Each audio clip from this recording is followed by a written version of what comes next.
Baik, bisa dimulai Mas Panggi. Menyanyikan lagu Indonesia dulu. Oh iya.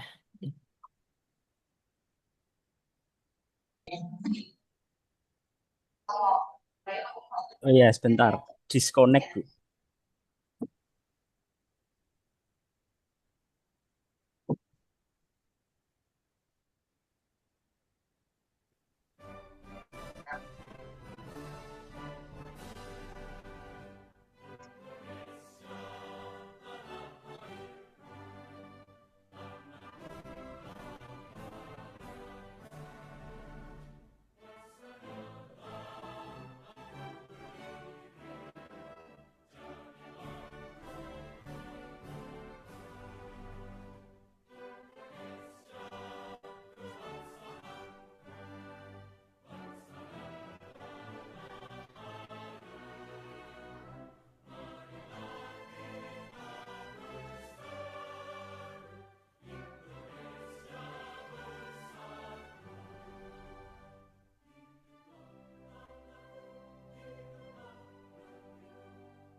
Kementerian Agama Republik Indonesia ikhlas beramal jadi semboyan, layani umat, membangun bangsa.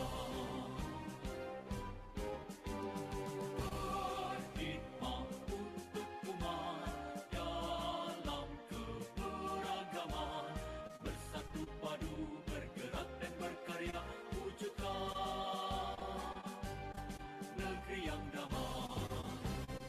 Kementerian Agama Republik Indonesia ikhlas beramal jadi semboyan, layani umat, membangun bangsa. Ikhlas beramal jadi semboyan, layani umat, membangun bangsa.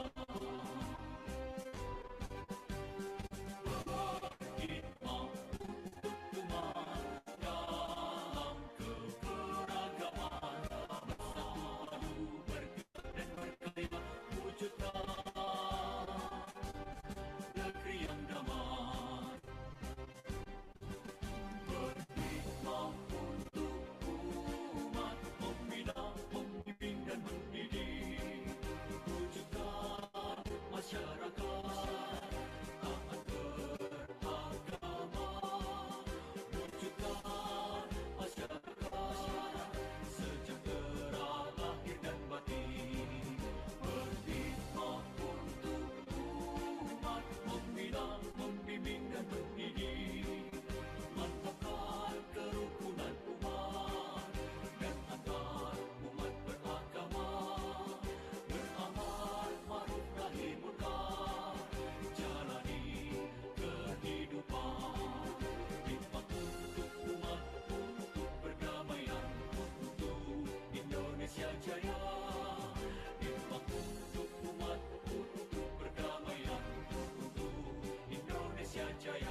Indonesia Jaya, Indonesia Jaya.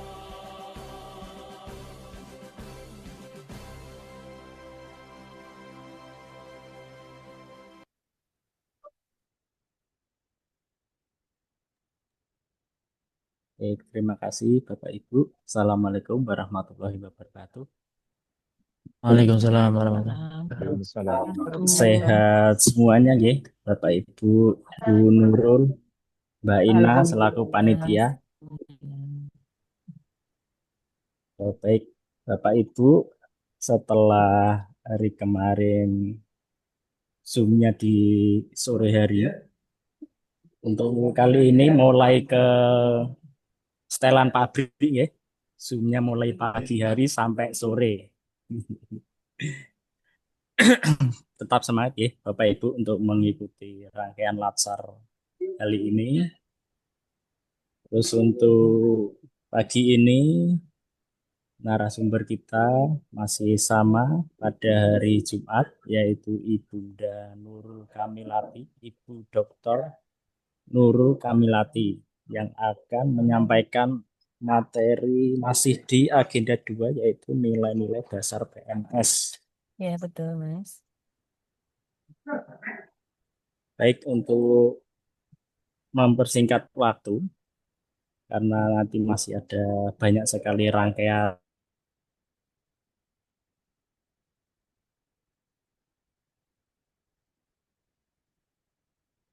Monggo Bu Nurul, sekian dari kami. Assalamualaikum warahmatullahi wabarakatuh.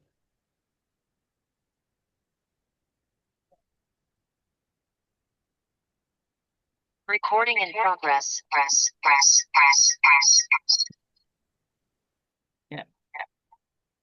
Bismillahirrahmanirrahim. Bismillahirrahmanirrahim. Assalamualaikum warahmatullahi wabarakatuh. Waalaikumsalam. Warahmatullahi wabarakatuh. Suara saya mantul ya, Bapak Ibu? Iya, Bu. Iya, Bu. Bu, mantul, Bu. Ibu. Ya, barusan saya menambahkan device berdekatan. Sekarang device tersebut sudah saya mintakan untuk dijauhkan dari kita. Okay? Alhamdulillahirabbil alamin wassalatu wassalamu ala asrofil anbiya'i wal mursalin wa ala alihi wa sahbihi ajmain. Amma ba'du.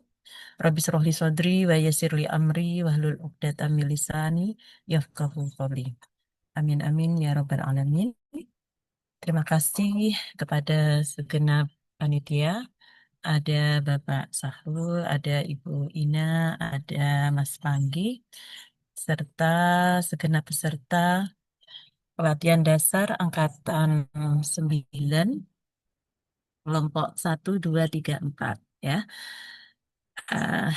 Pada pagi hari ini, tadi sesuai yang sudah disampaikan oleh Mas Panggi, kita akan bersama-sama ya dalam sesi sinkronus 9 jam pelajaran dari pukul 8 sampai pukul 16 lewat kurang lebih 15 menit. Semoga acara yang sudah dirancang ya merupakan jadwal wajib ini dapat berjalan dengan lancar. Amin amin amin amin ya Allah.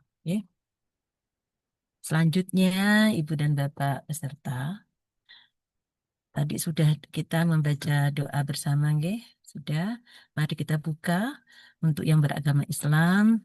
Mari bersama-sama kita membaca basmalah untuk yang tidak menyesuaikan.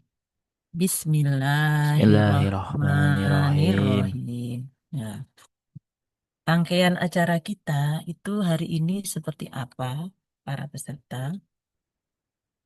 Sudah kami siapkan file kita. Nah, sebelumnya Anda pada yang lalu kita sudah ada sesi sinkronus juga, nggih. Nah, pada hari yang ke-5. Nah, pada hari yang ke-5. Sekarang ini hari yang keberapa, Bapak Ibu? Dari total kegiatan kita pada Laksar ini, sekarang hari yang keberapa? Ke-8, Bu. Hari Hari yang ke-8 Ibu. ke-8. Hari yang ke-8. Luar biasa, Ibu dan Bapak konsentrasi sekali dapat menyebutkan hari. Padahal jumlah harinya nanti insya Allah sangat ya, karena memang sudah didesain setahap demi setahap, setiap agenda itu disampaikan secara runtut mulai agenda 1, 2, 3, 4 ya. Setelahnya nanti Anda akan masuk pada habituasi ya. Di dalamnya sekaligus ada aktualisasi dan diakhiri nanti Anda klasikal 3 hari di BDK Semarang. Ya. Hari yang panjang tapi insya Allah menyenangkan dan dalam rangka untuk agar nanti Anda ketika sudah PNS ya C-nya sudah hilang, amin amin ya robbal alamin, Anda nanti akan dapat menjadi PNS yang profesional dan PNS yang berintegritas. Profesional itu maksudnya apa? Adalah Anda memiliki kemampuan, ya, memiliki kompetensi yang sesuai dengan jabatan Anda karena perekrutan Anda ya pada masa Anda ini sudah memperhatikan ini pendidikan, sudah memperhatikan pendidikan. Jadi ada kesesuaian kesarjanaan ya baik S1 maupun S2 Ibu dan Bapak dengan jabatan formasi yang Bapak Ibu amanahkan, yang Bapak Ibu laksanakan, yang telah sesuai dengan SK. Itu yang dimaksudkan dengan profesional. Nah, selanjutnya profesional itu tidaklah cukup. Anda hendaknya berintegritas. Berintegritas ini dalam arti yang luas, tidak semata-mata terkait dengan salah satu kata kunci core value ASN berakhlak, yaitu akuntabel. Kan kalau Anda cermati ya bahan-bahan dari kami dan juga yang MOOC bahwa salah satu nilai atau komponen dari nilai akuntabel itu adalah integritas. Nah, di sini integritas dalam arti luas maksudnya Anda itu memiliki nilai-nilai moral, attitude, sikap, akhlak yang dipersyaratkan ya sebagai seorang ASN yang dapat melaksanakan tugas dengan sebaik-baiknya. Mudah-mudahan pelatihan dasar yang diselenggarakan ini baik uh, dengan ketika Anda rangkaiannya MOOC yang disampaikan secara mandiri, ya, Anda mandiri belajar, lalu e-learning yang sekarang sedang Anda tempuh. E-learning ini ada yang sinkronus dan asinkronus. Kemudian nanti pada tahap berikutnya ketika dihabituasi yang juga memadukan sinkronus, asinkronus dan juga di dalamnya ada coaching dan juga mentoring ya. Ya, di dalamnya ada coaching dan mentoring dan selanjutnya nanti ketika yang klasikal 3 hari itu nanti dapat betul-betul berjalan dengan baik mencapai tujuan sesuai dengan apa yang kita harapkan. Ibu dan Bapak yang kami hormati,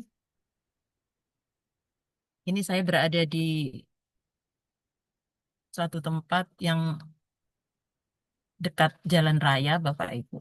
Ya, mohon maaf. Baik, selanjutnya ya, apa sih yang akan kita lakukan, Bapak Ibu? Di sini kami sudah menyusun skenario kita pada hari ini. Kami mohonkan semua peserta ya dapat secara bersungguh-sungguh ya serius memperhatikan langkah yang sudah kami desain ini agar perjalanan kita untuk saling belajar, saling berbagi setelah Anda mengerjakan tugas-tugas kelompok dapat berjalan dengan baik. Hakikatnya pada waktu 9 jam pelajaran hari ini pada sisi sinkronus, kita akan menyimak, kita akan belajar. Ya, tentang apa? Tentang eh, apa saja yang sudah dihasilkan sebagai produk pelatihan dasar ini secara berkelompok. Karena tidak mungkin kami menugaskan setiap individu untuk membuat tugas-tugas seperti membuat tugas video role model tokoh berakhlak. Yang kedua adalah melaksanakan benchmarking. Dan yang ketiga adalah menyusun infografis. Desain yang sudah disusun oleh lembaga administrasi negara adalah mewadahi nilai-nilai kerjasama kolaboratif dalam beberapa proyek kegiatan yang dibuat secara berkelompok. Diharapkan kegiatan tugas kelompok ini dapat mengembangkan nilai-nilai kolaboratif Ibu dan Bapak.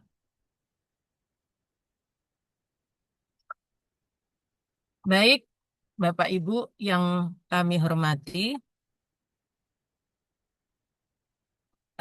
apakah dapat dilihat Bapak Ibu ada skenario kita pada hari ini? Yang pertama ada ya kita akan pakai kuis dulu.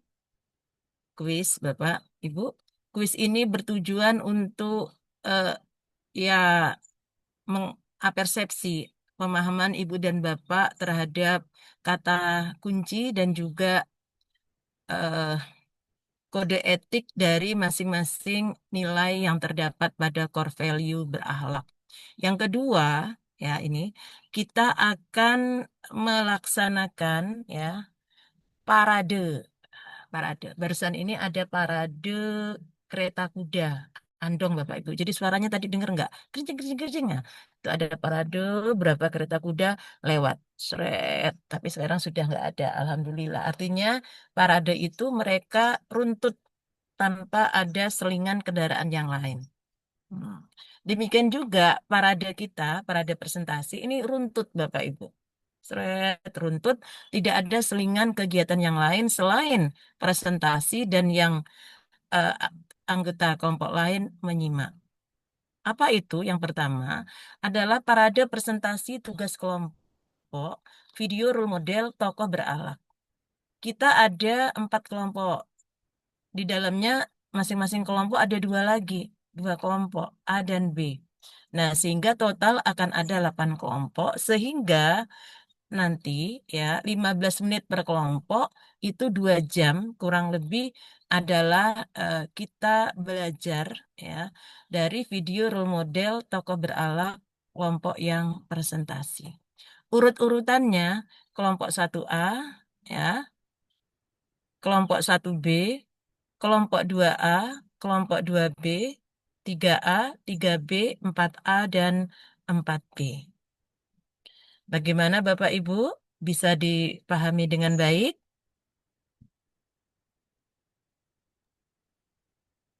Ya, urutan ini Bisa, Bu. Ya, bisa, sudah Bu. ya siap begitu nggih. Nah, setelahnya nanti ada lagi presentasi tugas kelompok benchmarking. Nah, ya, presentasi tugas kelompok benchmarking, nilai-nilai berakhlak. Kan ini bentuknya Word ya. Nah, kurang lebih nanti 15 menit juga per kelompok. Ya, berarti kurang lebih 2 jam Bapak Ibu. Ya, 2 jam presentasi tugas benchmarking. Sama urutannya mulai 1A, 1B, 2A, 2B, 3A, 3B, 4A, dan 4B. Gitu. Ya. Nah, kapan nanti Anda beristirahat? Kapan Anda beristirahat? Kita desain istirahat Anda itu ya seperti biasanya, nanti pada pukul 10. Ya, pada pukul 10 Anda nanti beristirahat. Mm-mm. Atau nanti akan ada informasi lagi, ya. Ada informasi lagi. Karena kan nanti sifatnya menyimak ya. Bisa jadi kita langsung langsung gitu ya, langsung sampai pukul sampai selesainya presentasi benchmarking kelompok 4B. Nah, itu Bapak Ibu. Nah, setelahnya nanti akan ada sesi tanggapan kelompok terhadap presentasi kurang lebih 5 menit dengan ketentuan seperti yang terdapat pada layar.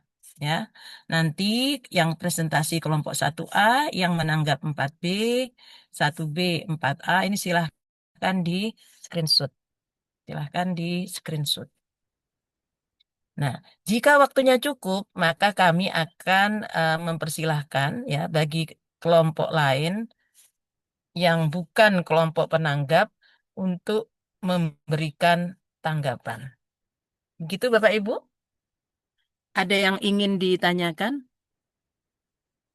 Saya Dari mohon izin, Bu. ya, silahkan dengan Mbak siapa? Saya Alfia Rohmah dari kelompok 1. Ya, silahkan Mbak Alfia Rohmah, kelompok 1.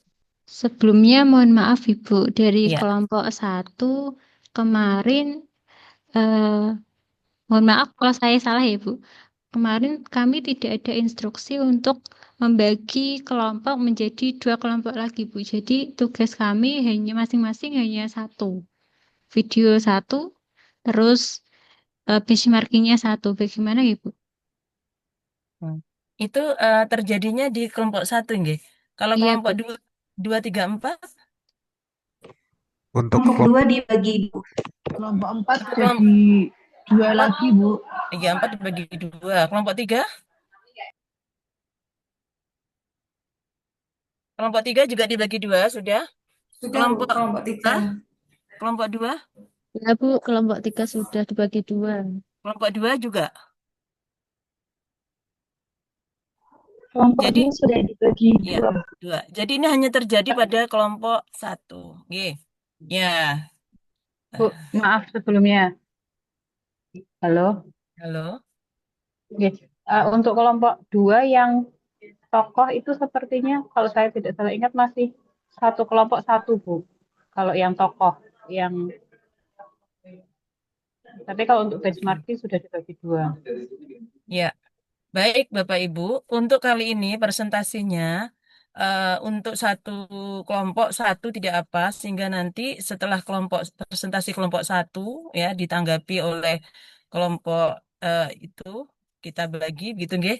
Eh, intinya untuk presentasi ini tidak apa karena kita saling belajar, tapi untuk mengunggah karena ada ketentuan dari LAN ya bahwa untuk kelompok penyelesaian tugas itu adalah eh, 3 sampai 5 orang Bapak Ibu agar kita tidak terjadi kesalahan. Toh ini belum sampai kan Bapak Ibu nggih. Belum sampai apa ya, belum akhir dari kegiatan kita e-learning kan. Nah, sehingga kali ini tidak apa Bapak Ibu, Anda tidak presentasi, hanya satu kelompok yang presentasi, tapi penyelesaian tugas nanti tetap diunggah, tetap kami tunggu, ya, tetap kami tunggu eh, agar Anda nanti diskusi pada kelompok 1 dan juga kelompok 2 pada tugas benchmarkingnya tetap dibagi 2 kelompok. Oke? Bisa bisa dipahami Bapak Ibu? Ya, Bu. Ya. Karena memang sudah ketentuan seperti itu, sehingga nanti untuk kelompok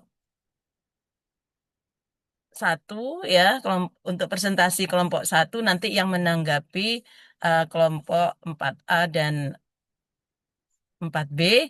Untuk kelompok 2 nanti yang menanggapi adalah kelompok 3B dan kelompok 3A. Oke, tentu saya yakin terdapat perspektif yang berbeda dari kelompok penanggap masing-masing. Gitu nggih, Bapak Ibu nggih? Ibu, mohon maaf Bu, izin mengkonfirmasi yang di kelompok 2 kami dari tokoh itu sudah ada 2 Bu. Mungkin tadi ada miss sedikit. Jadi yang tokoh memang ada kelompok 2A dan 2B juga. Yang 2A itu B.J. Habibie, yang 2B Muhammad Hatta. Iya. Gitu Bu. Tapi yang BM katanya tadi Yang yang BM. yang BM juga sudah 2 Bu. Oh, tadi Damkar saya salah. sama KAI. Saya salah dengar atau bagaimana ini? Mungkin tadi kurang konfirmasi gitu Bu. Oh, ini ada konfirmasi Barusan kami gitu. sudah, iya, barusan kami sudah diskusi di grup dan memang ada 2 begitu, Bu. Tugasnya juga Jadi, sudah 2, sudah diupload di YouTube-nya untuk yang video tokoh, Bu. oh gitu ya. Oke, siap. Ya, Bu. Baguslah kalau gitu, nggih. Ya, 2A dan 2B ini tidak masalah. Oke, begitu. Ya, Demikian juga untuk tugas ini kan kita akan Anda akan mempresentasikan video role model dan ini paparan BM, oke? Betul? Ini berarti 2A dan 2B ini tidak masalah, masing-masing ada tugas nggih. Gitu nggih? Gitu, betul. Oke, untuk yang presentasi kelompok 1 hanya 1, tapi saya tegaskan lagi untuk mengunggah tetap Anda membuat tugas yang berbeda. Entah gimana nanti diskusinya dengan sesama anggota kelompok 1, apakah nanti itu menjadi milik yang mana, atau nanti akan membuat 2 yang sama sekali baru, atau seperti apa.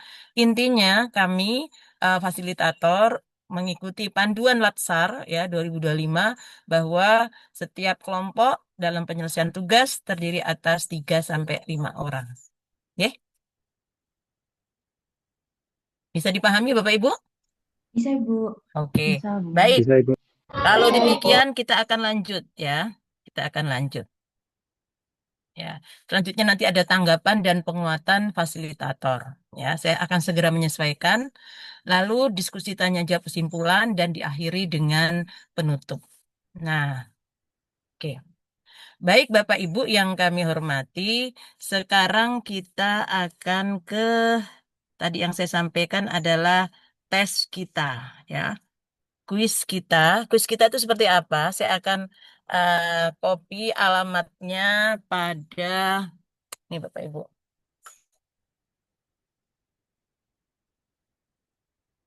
Oke. Pada chat ya, saya akan cari dulu. Oke.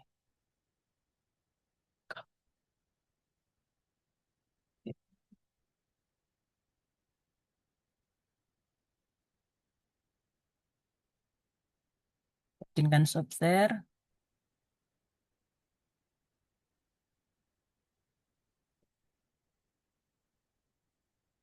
Nah, oke, ini Anda klik ya. Ini adalah TTS.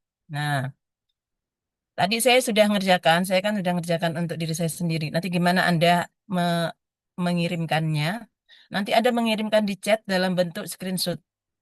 Ya, per orang dalam bentuk screenshot. Intinya Anda itu sudah ada informasi kepada kami, ya, kepada panitia bahwa Anda itu sudah mengerjakan TTS ini. Silahkan, waktunya saya kira tidak lama, nggih. Mungkin yang lama itu penyesuaian terhadap apa eh, kalau mungkin menggunakan 2 device Anda silahkan atau bagaimana untuk mengisinya ya mungkin itu yang teknis-teknis mengisinya silahkan ada pertanyaan kalau sudah nanti bisa satu mengisi maka yang lain-lain akan mudah. Pertanyaannya adalah seputar ya kata kunci dan juga kode etik atau panduan dari nilai-nilai berakhlak. Oke, silakan. Waktunya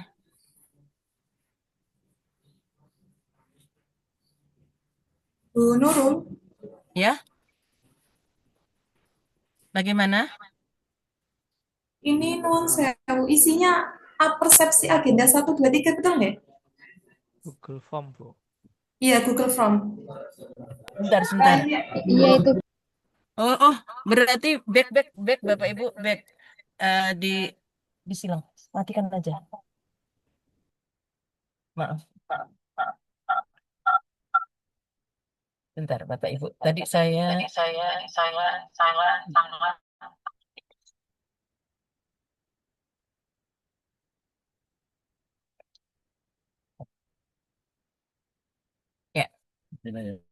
Oh, ya.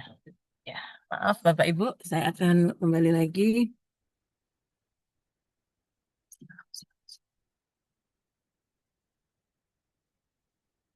Maaf Bapak Ibu. Silau ini. Bentar.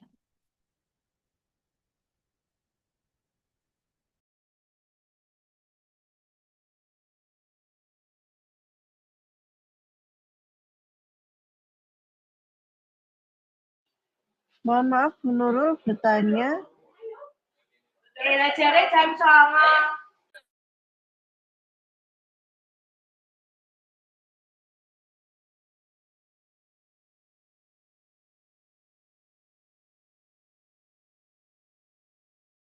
Halo, Assalamualaikum.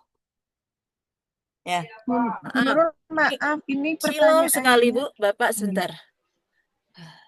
Ini pertanyaannya kan kita baru sampai agenda 2, Jeng. Ini sudah ada pertanyaan untuk pembelajaran agenda 3 itu Ya, gimana gitu? maaf Ibu, barusan ini kan sedang ada yang menanyakan. Saya akan mengganti Bapak Ibu, bukan mengganti. Saya tadi salah mengcopy link.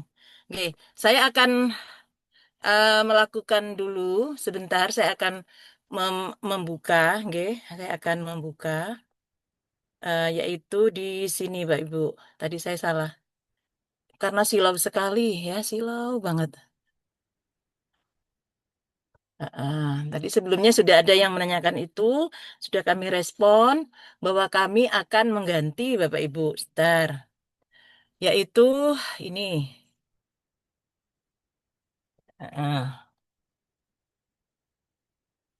Ya, itu nanti pertanyaan itu kalau Anda nanti bersama saya coaching, akan saya tanya itu. Nggak apa-apa, bonus tuh Anda ya. Nggak apa-apa. Oke, ya.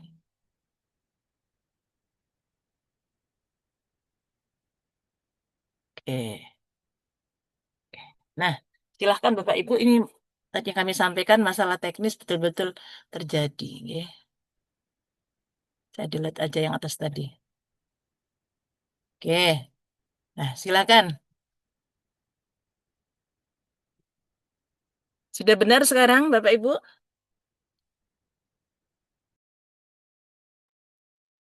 Ya. Sudah Bu, sudah Ya, benar. sudah betul ya. Oke, baik. Alhamdulillah.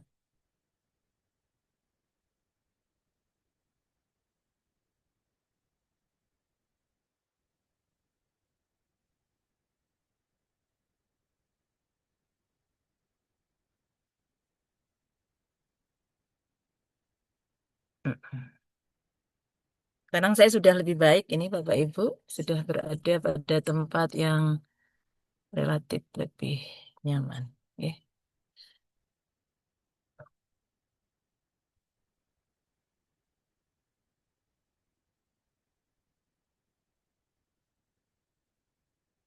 Tapi Anda bisa melihat saya nggak video saya? Enggak ada ya? Bisa, Bu, bisa. Bisa, Bisa Ibu. toh? Hmm, di mana saya ini? Oh, saya di. Oke, oke, silahkan. eh Gimana kalau waktunya sesuai dengan jam yang benar ya, pukul 8.40 ya? Bisa nggak? Nggak bisa. Ya udah, saya tambahin lagi. 2 menit. Berarti 8.42. Oke. Nah, nanti penyelesaiannya seperti apa? Anda men-screenshot hasil itu.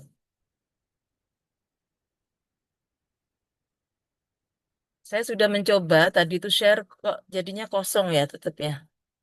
Kan itu TTS. Ada yang sudah selesai belum? Saya cek ya. Saya cek. Sudah, Bu. Sudah. Sudah. Ya. Kalau sudah, silahkan Anda screenshot. Bisa nggak? Sudah, Bu. Terus ditaruh di chat. Ditaruh di chat. Yang lain juga melakukan hal sama. Saya cek di chat. Nah ini. Wih. Bisa. Fatia. Di chat boleh Pak Sokip. Di chat.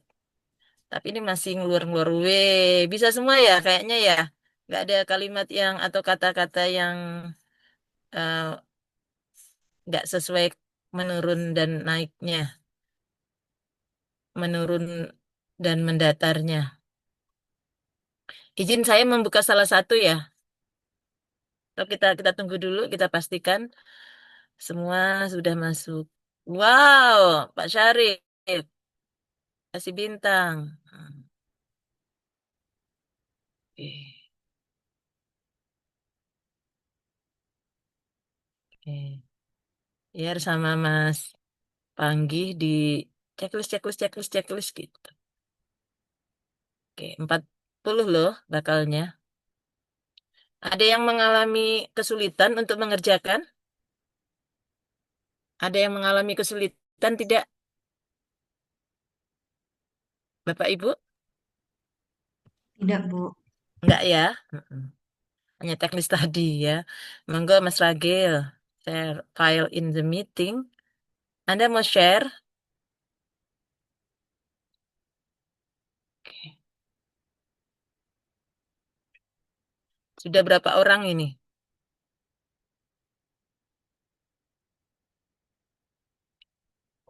Oke. Wow, 5 new. Oke. Oke. Masih ada 3 menit.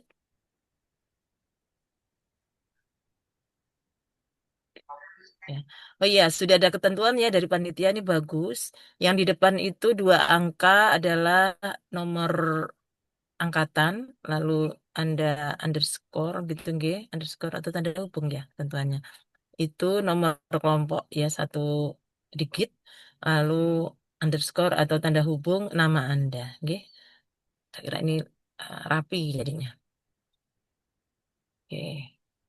Pak Makrus itu masih kelompok itu Anda ganti awalnya angkatan dulu Pak 09 tanda hubung atau underscore 1 ya 1 terus A Makrus oke tulisannya gitu paling depan itu 09 demikian juga mohon izin Ibu Yuni nggih, menyesuaikan dengan ketentuan ya masih 2 menit ya.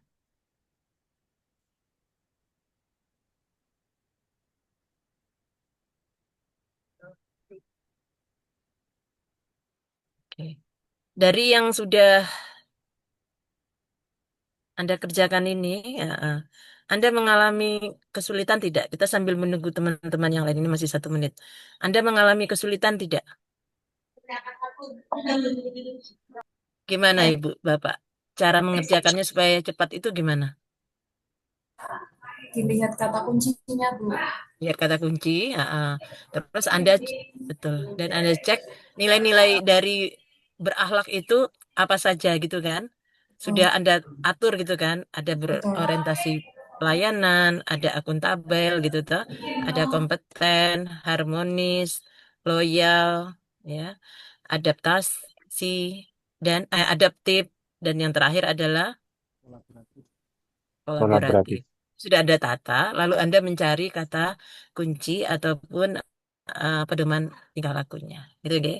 Nah, Ini 42. Berarti sudah ya, sudah mengumpulkan semua ya, 40 orang, Mas Panggih dicek. Nah, jika Anda sudah menguasai ini, maka nanti ketika Anda mengaitkan ya masing-masing tahapan nilai-nilai apa yang terdapat di dalamnya, Anda akan mudah. Ya, Anda akan mudah. Oke, baik Bapak Ibu. Untuk TTS ini ada yang ingin ditanyakan tidak? Kalau Anda sudah mengumpulkan berarti sudah tidak ada pertanyaan. Gitu nggih Bapak Ibu? Sudah Bapak Ibu? Ya, sudah tidak ada. Berarti kita sekarang masuk pada sesi presentasi. Ya, silakan Mbak Adel. 091 Adel, nggih, Anda sedang mengirimkan di chat, nggih. Baik, Bapak Ibu, yang lain yang belum silahkan ya, silahkan cepat gitu.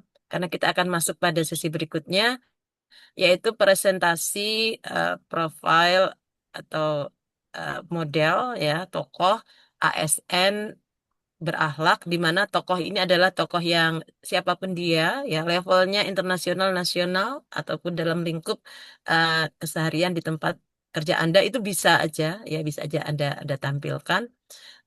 Dipersilahkan. Yang penting yang bersangkutan adalah telah mengimplementasikan nilai-nilai Bang Irul, ASN berakhlak. Bang Irul.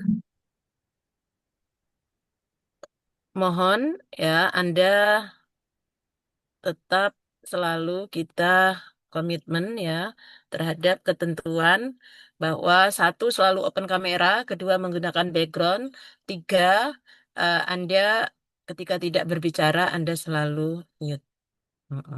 Ketika ada keperluan mendesak ya Anda boleh meninggalkan ruangan Zoom ini, tapi Anda harus izin. Meskipun saya sebagai fasilitator di sini tidak menjawab, tapi kan melihat siapa yang izin. Pamit itu. Baik, Bapak Ibu, sekarang kita masuk pada sesi presentasi. Dipersilahkan mulai dari kelompok 1, lalu 2A, 2B, dan seterusnya. Ya, 3A, 3B, 4A, 4B untuk profil tokoh ASN berakhlak. Dipersilahkan.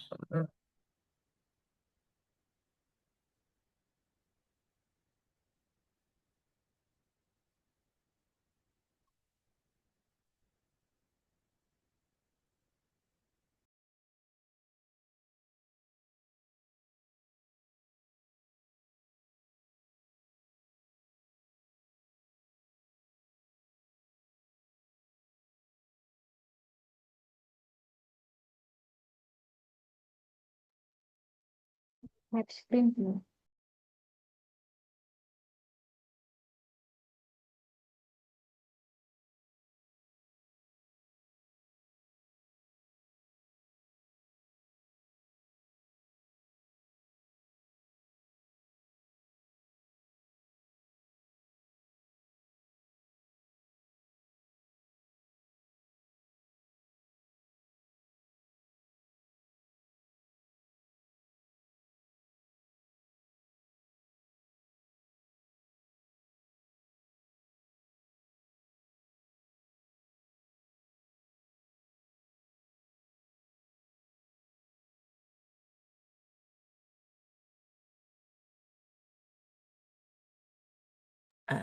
Ibu Alfia, tolong di stop screen dulu.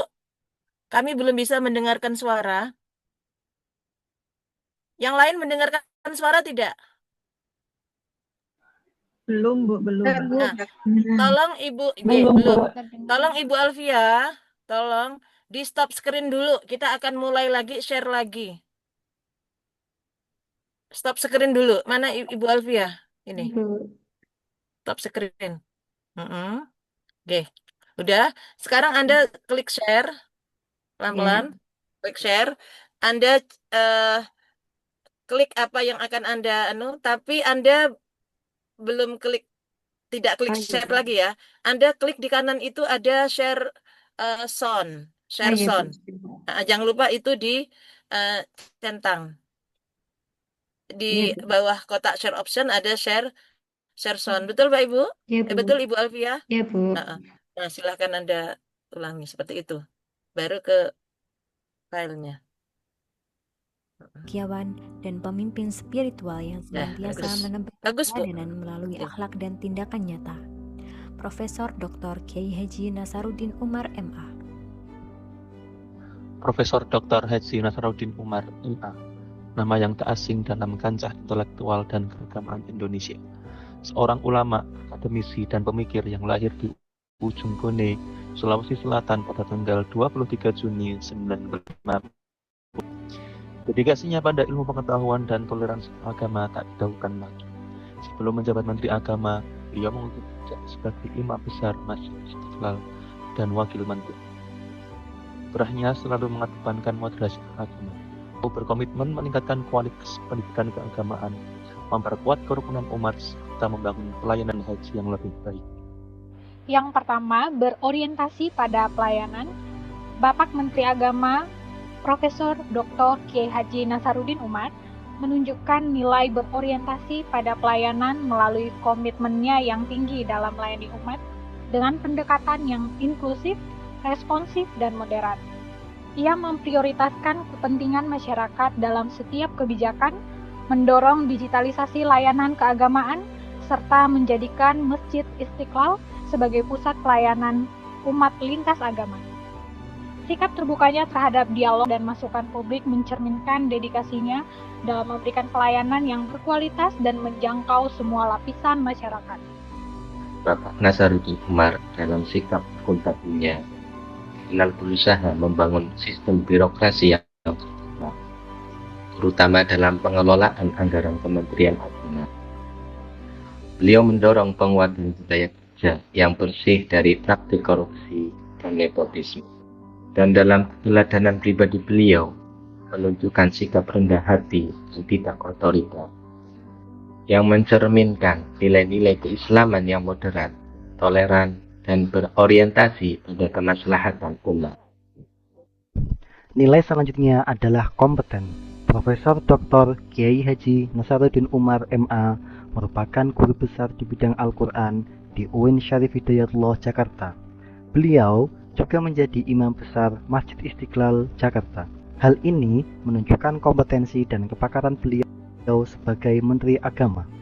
Selain itu, beliau juga dinobatkan sebagai menteri dengan kepuasan tertinggi pada era Presiden Prabowo Subianto. Ini menunjukkan bahwa beliau juga berkompeten dalam hal manajerial sebagai Menteri Agama. Harmonis, sebagai tokoh lintas agama, beliau dalam dialog antar umat beragama. Ini mencerminkan komitmen beliau dalam membangun kerukunan dan lingkungan kerja yang kondusif tanpa memandang suku, ras, ataupun agama.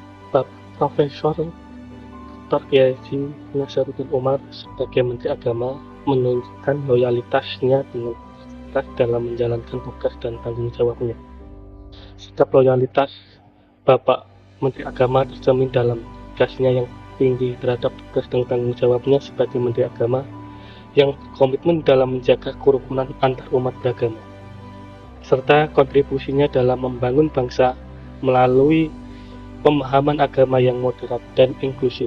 Adaptif. Sikap adaptif Kiai Haji Nasaruddin Umar tercermin dari kemampuannya menyesuaikan diri dengan perubahan dan tantangan zaman, terutama dalam konteks kepemimpinan dan dakwah. Ia dikenal sebagai ulama yang moderat dan mampu merangkul berbagai kalangan, serta mengedepankan nilai-nilai toleransi dan kedamaian. Dalam bidang pendidikan, keagamaan, dan sosial, Profesor Nasaruddin Umar aktif melakukan kerjasama lintas negara seperti Amerika, Inggris, Mesir, Qatar, dan Malaysia, sehingga memperkuat jaringan dan sinergi antar bangsa. Semoga nilai-nilai berakhlak, orientasi pelayanan, akuntabel, kompeten, harmonis, loyal, adaptif, dan kolaboratif dapat terus dipatrit dalam diri kita dan menjadi pedoman dalam setiap langkah pengabdian kita kepada bangsa dan negara.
Maaf, ada suaranya tidak, Bapak Ibu itu? Saya kok nggak bisa mendengar.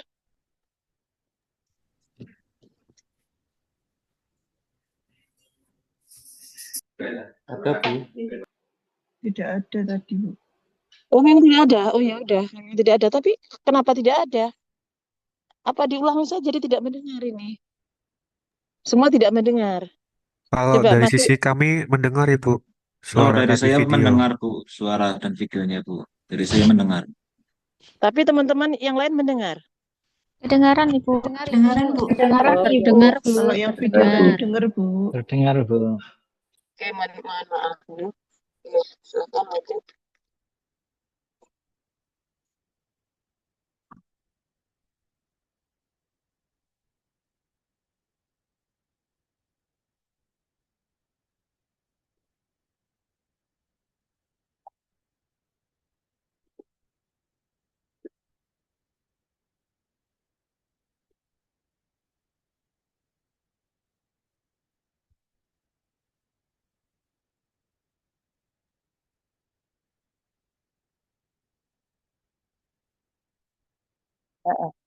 Selanjutnya dipersilahkan.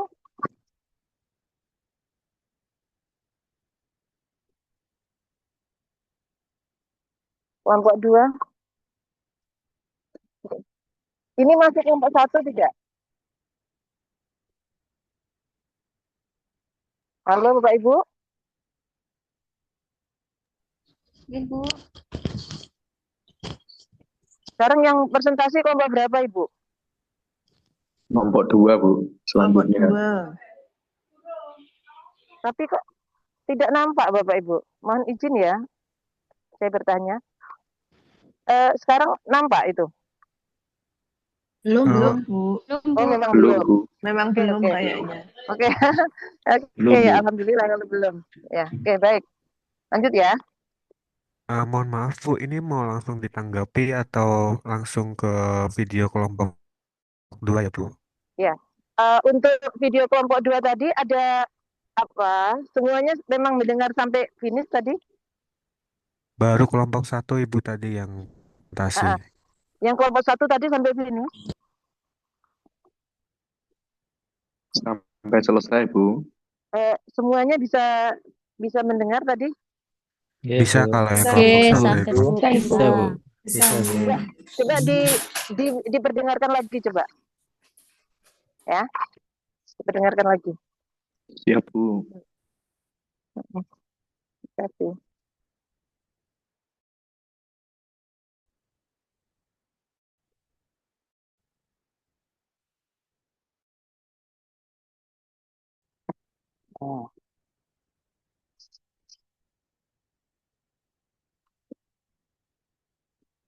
Dan melalui akhlak dan tindakan nyata. Profesor Dr. Kiai Haji Nasaruddin Umar MA. Profesor Dr. Haji Nasaruddin Umar MA, nama yang tak asing dalam kancah intelektual dan keagamaan Indonesia. Seorang ulama, akademisi, dan pemikir yang lahir di ujung Bone, Sulawesi Selatan pada tanggal 23 Juni 1959. Dedikasinya pada ilmu pengetahuan dan toleransi agama tak didahulukan lagi. Sebelum menjabat Menteri Agama, beliau mengikuti sebagai imam besar Masjid Istiqlal dan wakil menteri. Kiprahnya selalu mengedepankan moderasi agama. Berkomitmen meningkatkan kualitas pendidikan keagamaan, memperkuat kerukunan umat, serta membangun pelayanan haji yang lebih baik. Yang pertama, berorientasi pada pelayanan. Bapak Menteri Agama, Profesor Dr. Kiai Haji Nasaruddin Umar, menunjukkan nilai berorientasi pada pelayanan melalui komitmennya yang tinggi dalam melayani umat dengan pendekatan yang inklusif, responsif, dan moderat. Ia memprioritaskan kepentingan masyarakat dalam setiap kebijakan, mendorong digitalisasi layanan keagamaan, serta menjadikan Masjid Istiqlal sebagai pusat pelayanan umat lintas agama. Sikap terbukanya terhadap dialog dan masukan publik mencerminkan dedikasinya dalam memberikan pelayanan yang berkualitas dan menjangkau semua lapisan masyarakat. Bapak Nasaruddin Umar dalam sikap akuntabelnya final berusaha membangun sistem birokrasi yang terbuka, terutama dalam pengelolaan anggaran Kementerian Agama. Beliau mendorong penguatan budaya kerja yang bersih dari praktik korupsi dan nepotisme.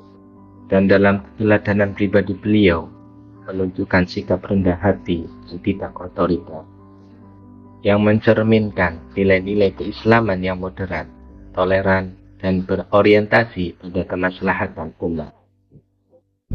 Nilai selanjutnya adalah kompeten. Profesor Dr. Kiai Haji Nasaruddin Umar MA merupakan guru besar di bidang Al-Quran di UIN Syarif Hidayatullah Jakarta. Beliau juga menjadi imam besar Masjid Istiqlal Jakarta. Hal ini menunjukkan kompetensi dan kepakaran beliau sebagai Menteri Agama. Selain itu, beliau juga dinobatkan sebagai menteri dengan kepuasan tertinggi pada era Presiden Prabowo Subianto. Ini menunjukkan bahwa beliau juga berkompeten dalam hal manajerial sebagai Menteri Agama. Harmonis, sebagai tokoh lintas agama, beliau dalam dialog antar umat beragama. Ini mencerminkan komitmen beliau dalam membangun kerukunan dan menciptakan lingkungan kerja yang kondusif tanpa memandang suku, ras, ataupun agama. Profesor Dr. Kiai Haji Nasaruddin Umar sebagai Menteri Agama menunjukkan loyalitasnya dengan keras dalam menjalankan tugas dan tanggung jawabnya. Sikap loyalitas Bapak Menteri Agama tercermin dalam tugasnya yang tinggi terhadap tugas dan tanggung jawabnya sebagai Menteri Agama yang komitmen dalam menjaga kerukunan antar umat beragama, serta kontribusinya dalam membangun bangsa melalui pemahaman agama yang moderat dan inklusif. Adaptif. Sikap adaptif Kiai Haji Nasaruddin Umar tercermin dari kemampuannya menyesuaikan diri dengan perubahan dan tantangan zaman, terutama dalam konteks kepemimpinan dan dakwah. Ia dikenal sebagai ulama yang moderat dan mampu merangkul berbagai kalangan, serta mengedepankan nilai-nilai toleransi dan kedamaian. Dalam bidang pendidikan, keagamaan, dan sosial, Profesor Nasaruddin Umar aktif melakukan kerjasama lintas negara seperti Amerika, Inggris, Mesir, Qatar, dan Malaysia, sehingga memperkuat jaringan dan sinergi antar bangsa. Semoga nilai-nilai berakhlak, orientasi pelayanan, akuntabel, kompeten, harmonis, loyal, adaptif, dan kolaboratif dapat terus terpatri dalam diri kita dan menjadi pedoman dalam setiap langkah pengabdian kita kepada bangsa dan negara.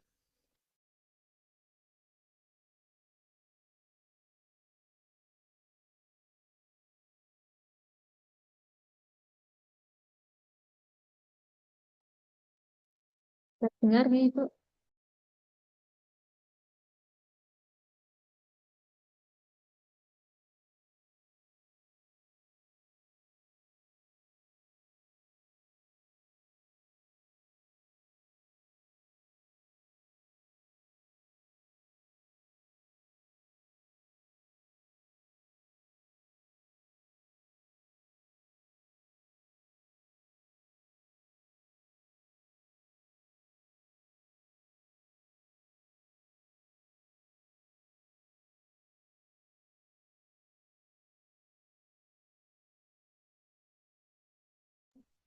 Mohon izin lanjut ke kelompok 2.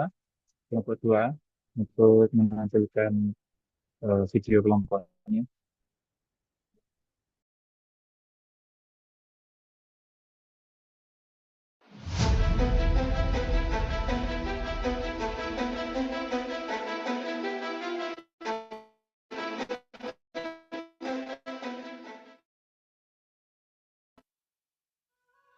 Ia adalah putra bangsa yang menjadikan ilmu sebagai jalan pengabdian, bukan sekedar insinyur, bukan semata presiden, tetapi teladan kecerdasan, integritas, dan cinta tanah air.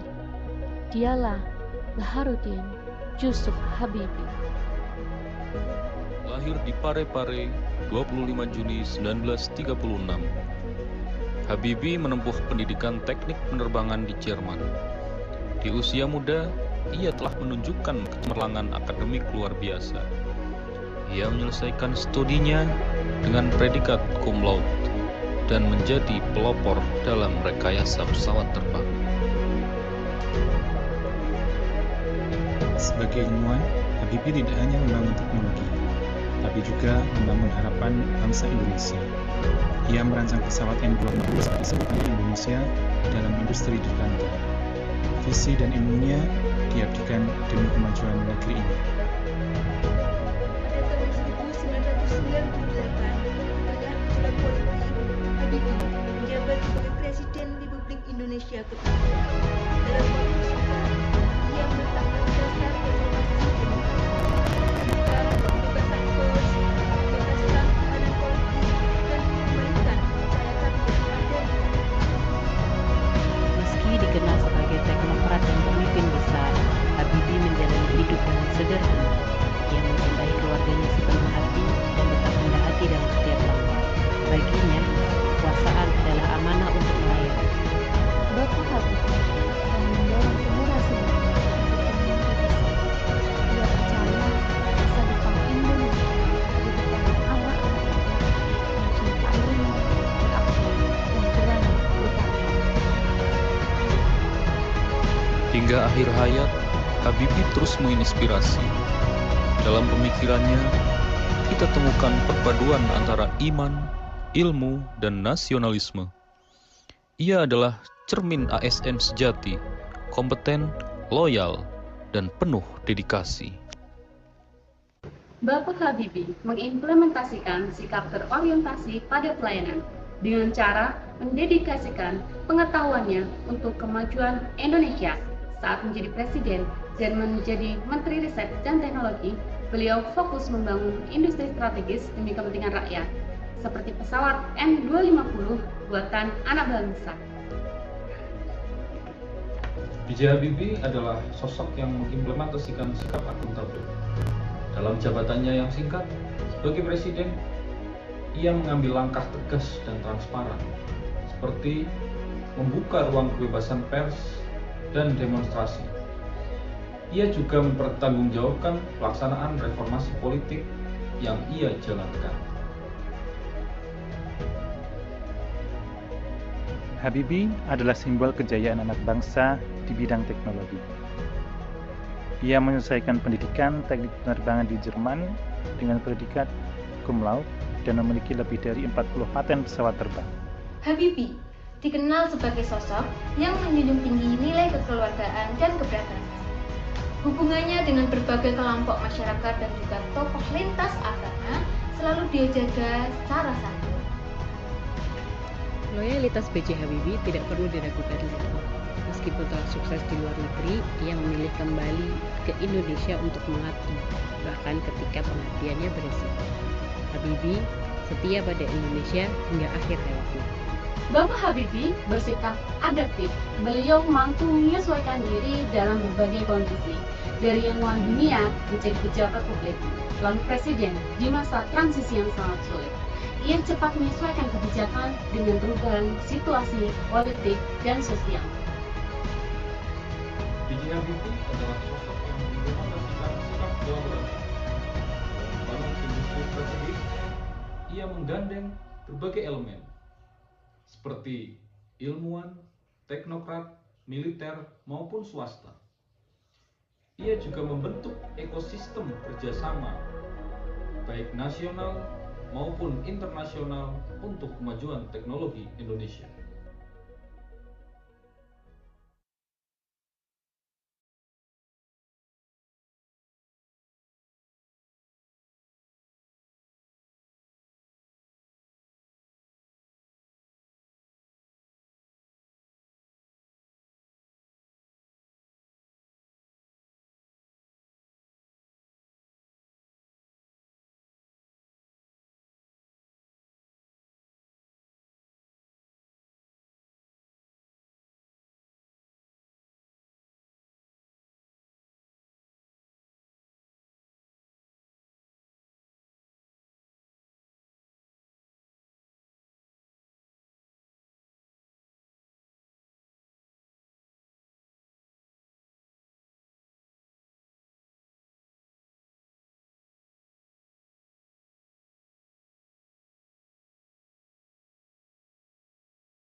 Suaranya belum masuk. Suaranya belum ada, Bu Vina.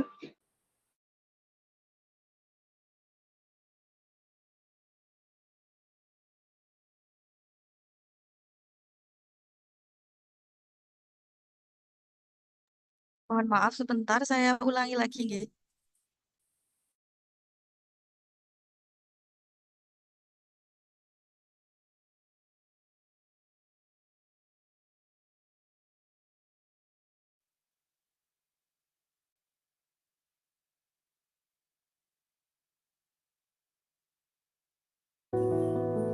Di balik kemerdekaan Indonesia, berdiri sosok negarawan sejati, bukan hanya proklamator, tapi juga penjaga moral dan nurani bangsa. Dialah Muhammad Hatta. Lahir di Bukit Tinggi 12 Agustus 1902, Muhammad Hatta tumbuh dalam lingkungan keluarga Minang yang menanamkan nilai pendidikan, kesederhanaan, dan tanggung jawab. Ia melanjutkan studi ke Belanda dan aktif dalam pergerakan mahasiswa. Ia menjadi tokoh penting di Perhimpunan Indonesia, sebuah organisasi pemuda yang memperjuangkan kemerdekaan tanah air di Eropa. Tak hanya orator ulung, Hatta adalah pemikir. Ia banyak menulis gagasan tentang kemerdekaan, demokrasi, dan ekonomi rakyat. Baginya, kemerdekaan tidak cukup hanya lepas dari penjajah, tapi juga harus menjamin keadilan sosial bagi seluruh rakyat. Tanggal 17 Agustus 1945, Muhammad Hatta bersama Soekarno membacakan proklamasi kemerdekaan Republik Indonesia. Sebagai wakil presiden pertama, Hatta berperan besar dalam membangun fondasi negara, merumuskan kebijakan ekonomi, dan merancang sistem pemerintahan yang demokratis. Hatta dikenal sebagai Bapak Koperasi Indonesia. Ia percaya bahwa kekuatan ekonomi bangsa ada pada kemandirian rakyat.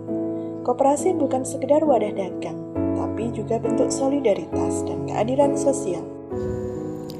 Meski telah purna jabatan, Hatta tetap mengabdi melalui tulisan dan pendidikan. Ia adalah cerminan ASN ideal, berakhlak, berpikiran luas, dan berjiwa pengabdian tanpa pamrih.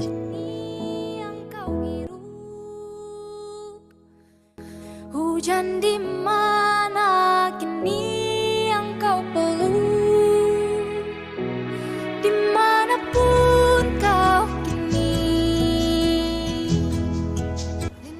Kami dari kelompok 2 Laksana Angkatan 9 CPNS Kementerian Agama tahun 2025 dapat mengambil implementasi nilai-nilai core value ASN yaitu berakhlak yang telah dilakukan oleh Muhammad Hatta sebagai berikut. Yang pertama, berorientasi pelayanan. Muhammad Hatta selalu menempatkan kepentingan rakyat di atas kepentingan pribadi.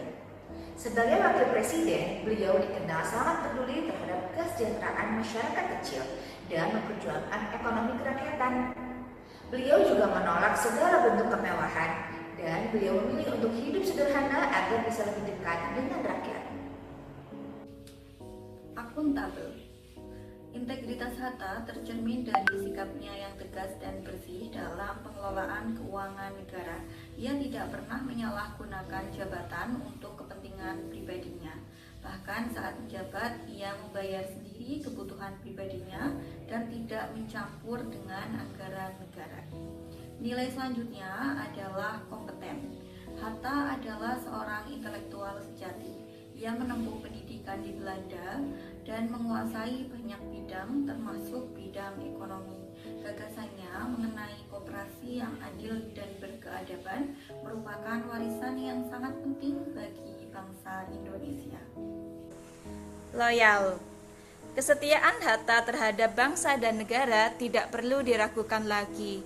Ia rela mundur dari jabatan wakil presiden karena tidak sepakat dengan arah politik pada saat itu, tetapi tidak pernah mengkhianati bangsa.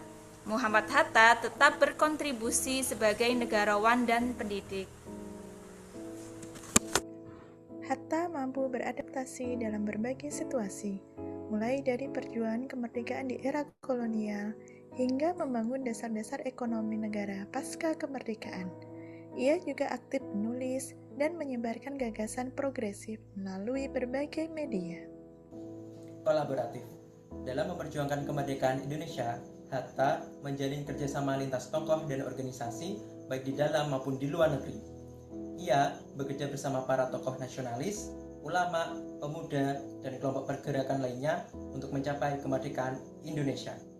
Rindu tentangmu tak pernah pergi.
Profesor Dr. Nasaruddin Umar, MA, lahir pada 23 Juni 1959 di Ujung Bone, Sulawesi Selatan.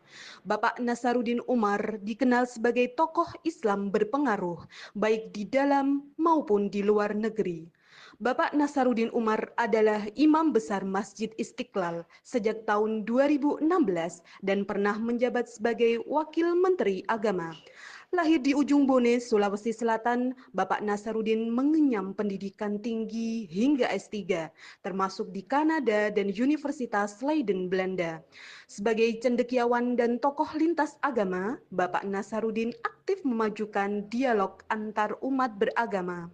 Kini, Bapak Nasaruddin Umar memulai peran barunya sebagai Menteri Agama Republik Indonesia, Kabinet Merah Putih.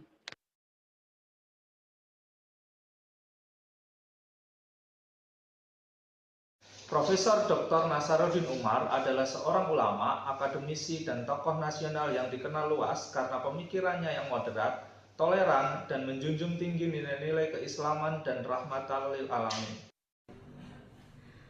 Melalui tulisannya, Bapak Nasaruddin Umar berupaya menafsirkan Al-Quran secara kontekstual dan humanis, menjawab tantangan zaman tanpa meninggalkan nilai-nilai keislaman. Beliau, Profesor Dr. Kiai Haji Nasaruddin Umar, konsisten membela NKRI dan semangat kebangsaan dalam narasi keagamaan. Bapak Nasaruddin Umar menunjukkan adaptasi tinggi di era digital. Beliau aktif berdakwah dan menulis berbagai platform media sosial. Profesor Dr. Nasaruddin Umar merupakan figur yang banyak mencerminkan nilai-nilai berakhlak dalam kiprah akademik, keagamaan, dan kenegaraan. Beliau tidak hanya menjadi simbol moderasi, tetapi juga teladan integritas dan kecendekiaan dalam pelayanan publik dan kehidupan berbangsa bernegara. Dengan semangat berakhlak, beliau terus menginspirasi generasi muda untuk menjunjung nilai-nilai spiritualitas, kebinekaan, dan perdamaian. Sosoknya adalah teladan bahwa kekuatan ilmu dan ketulusan hati dapat menjadi cahaya bagi umat dan bangsa.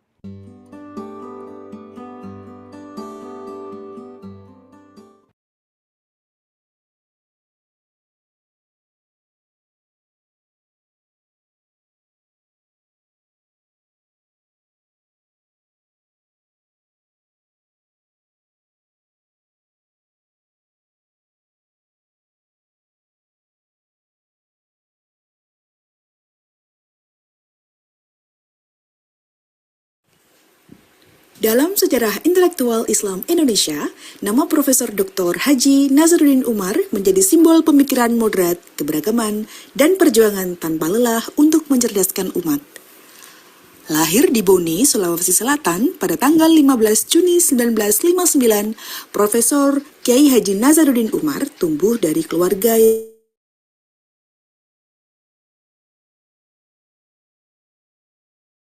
menjunjung tinggi nilai-nilai keislaman dan pendidikan.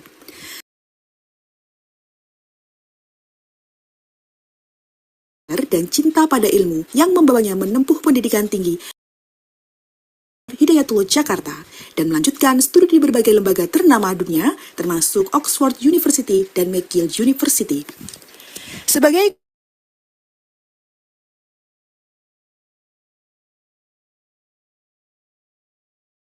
guru besar tafsir, pemikirannya dikenal luas dalam bidang kajian Al-Quran,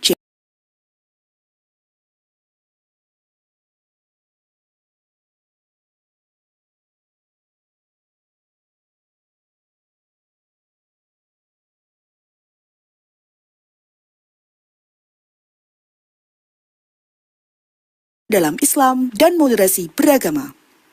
Karya-karya tulisannya menjadi rujukan penting di kalangan akademisi dan umat Islam. Tak hanya di Indonesia, tetapi juga di dunia internasional. Di bawah kepemimpinannya, Masjid Istiqlal bukan hanya menjadi pusat ibadah, tetapi juga pusat transformasi spiritual dan dialog lintas agama. Profesor Dr. Kiai Haji Nasaruddin Umar dikenal sebagai tokoh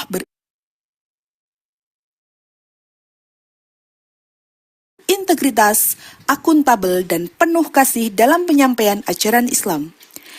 Dalam setiap dakwahnya, ia selalu menekankan pentingnya toleransi, keadilan, gender, dan Islam rahmatan lil alamin. Bapak Profesor Kiai Haji Nasaruddin Umar adalah sosok yang berorientasi kuat pada pelayanan umat. Orientasi pelayanan beliau menunjukkan cerminan keikhlasan. Beliau menganalisa renovasi Masjid Istiqlal dengan pendekatan inklusif, melayani umat berbagai latar belakang tanpa memandang perbedaan, ramah disabilitas dan lingkungan. Sebagai akademisi dan ulama, Bapak Profesor Dr. Kiai Haji Nasaruddin Umar dikenal bertanggung jawab dan transparan. Menulis banyak buku dan jurnal ilmiah termasuk soal keadilan gender dalam Islam dan tafsir kontekstual. Beliau, Bapak Profesor Dr. Haji Nasaruddin Umar, mendampingi tokoh lintas agama dalam acara-acara nasional dan internasional seperti dialog antaragama bersama Vatikan dan lembaga dunia lainnya. Dari sisi nilai ASN kolaboratif, beliau Prof. Kiai Haji Nasaruddin Umar menjalin kemitraan Istiqlal dengan lembaga internasional seperti UNDP dan negara sahabat.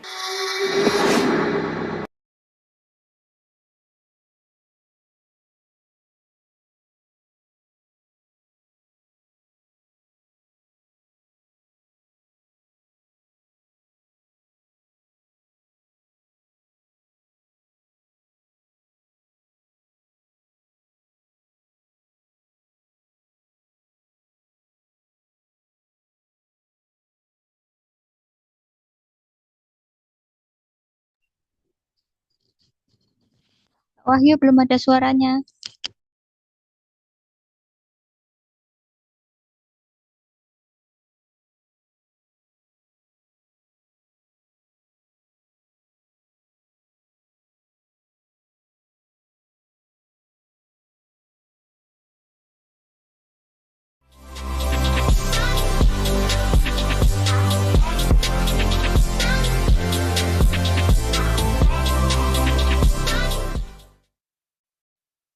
Halo Sobat ASN, dalam video singkat ini, kita akan mengupas perjalanan inspiratif Susi Puji Astuti.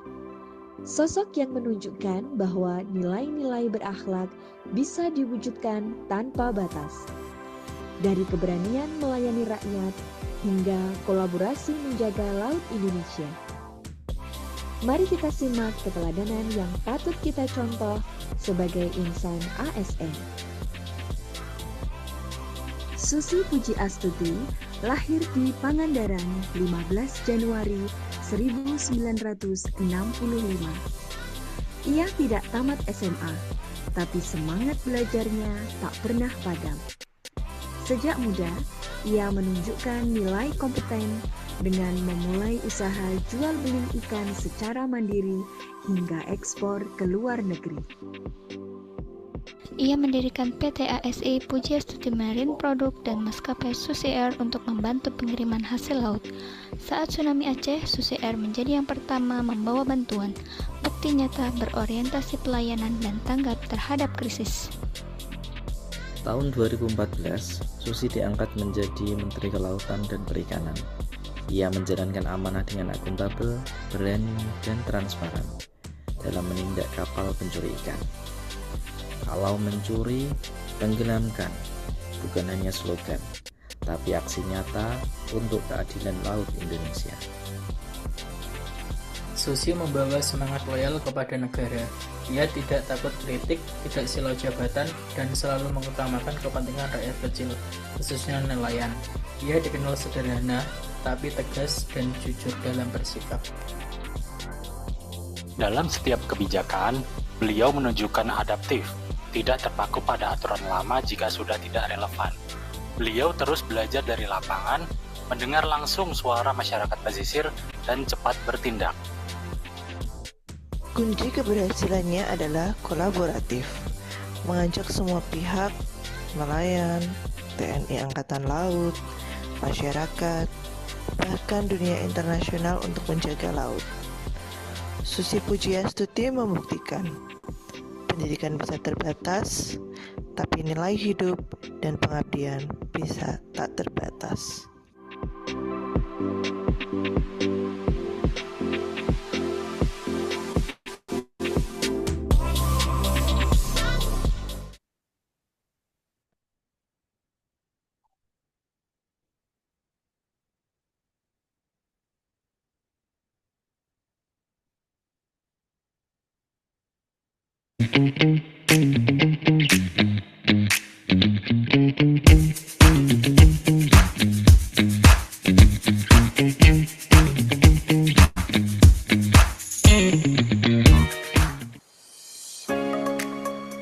Halo Sobat ASN, dalam video singkat ini kita akan menelusuri jejak hidup B.J. Habibie dan bagaimana ia menghidupkan nilai-nilai berakhlak dalam setiap langkah pengabdiannya. Dari semangat melayani hingga kolaborasi lintas batas, mari kita saksikan inspirasi yang dapat kita teladani. B.J. Habibie memilih untuk meninggalkan karir gemilang di Jerman dan pulang membangun industri strategis Indonesia, menegaskan komitmennya pada kepentingan publik di atas ambisi pribadi. Selama 20 tahun sebagai Menteri Riset dan Teknologi, ia mendirikan BPPT dan meluncurkan satelit Palapa, mempercepat kemajuan riset dan komunikasi nasional. Di mana krisis moneter, ia juga merancang BPPN untuk melindungi simpanan masyarakat, menegaskan fokusnya pada keselamatan ekonomi rakyat. Sebagai Presiden, Pak Habibie membuka akses publik terhadap kebijakan dan kinerja pemerintahan, menjunjung tingkat laporan pertanggungjawaban meski mendapat tantangan politik.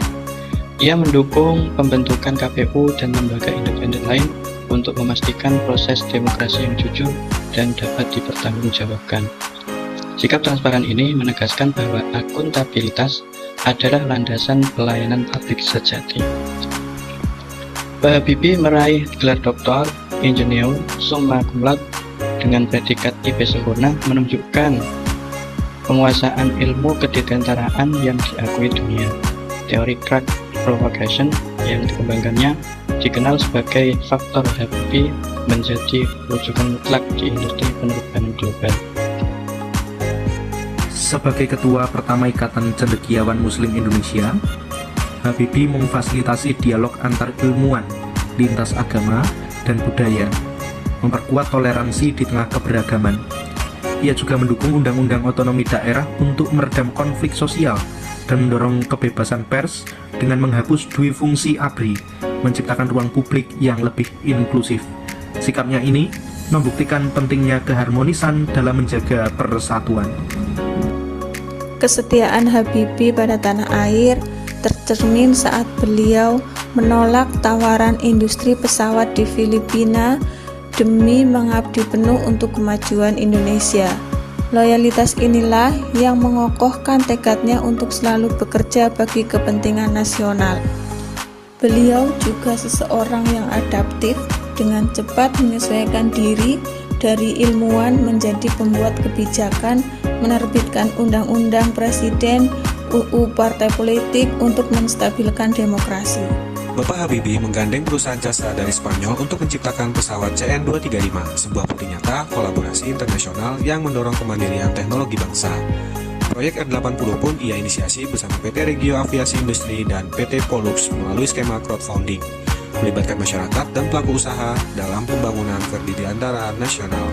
Tak hanya itu, beliau juga memberdayakan lebih dari 40 insinyur Indonesia untuk bekerja di MBB Jerman, membuka jalan bagi transfer teknologi dua arah yang saling memperkaya. Inilah kisah inspiratif Bapak B.J. Habibie, sosok yang mewujudkan nilai-nilai berakhlak dalam setiap langkah hidupnya. Semangat pelayanan, integritas, kompetensi, dan kolaborasi yang beliau teladankan adalah warisan berharga bagi kita, generasi penerus bangsa. Mari kita teruskan jejak beliau dengan menjadi ASN yang tangguh, profesional, dan berkarakter. Bagikan video ini dan sebarkan keteladanan beliau ke seluruh penjuru negeri. Terima kasih. Kalau rakyat sesuai kemampuannya mengadakan crowdfunding, itu menggarisbawahi bahwa ada political will dari rakyat untuk bisa menguasai teknologi dan membuatnya sendiri.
Sudah presentasi terakhir, Bu. Udah semua ya?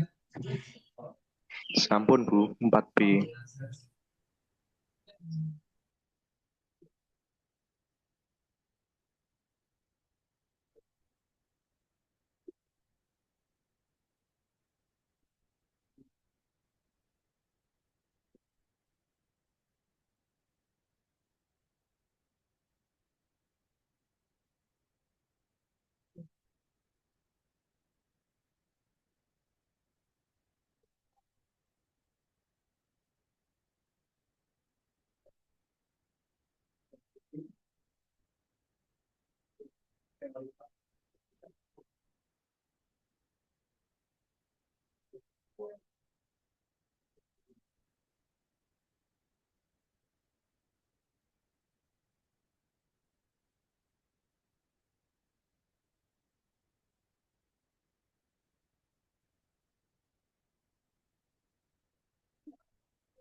Iya, Bu. Baik, Bu. Monggo kelompok 1.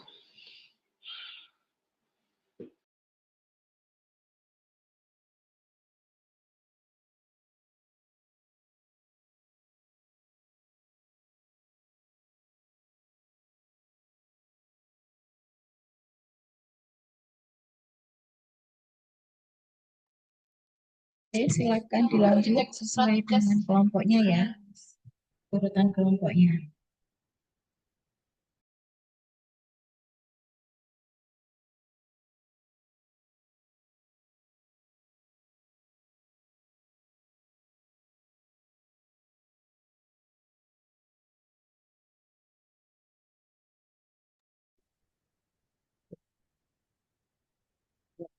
Silakan untuk memulai presentasi masing-masing sesuai tadi urutan yang sudah disampaikan.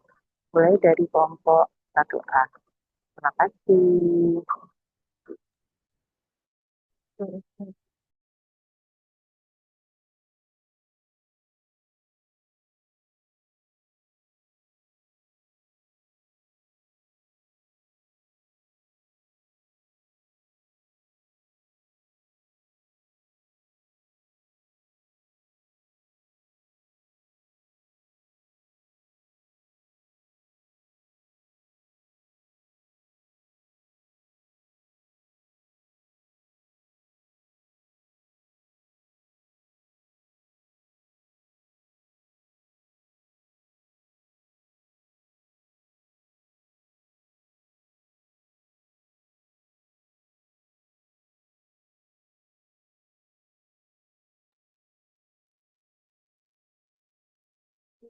Presentasikan hasil benchmarking kami pada beliau Kemenang Provinsi Bali.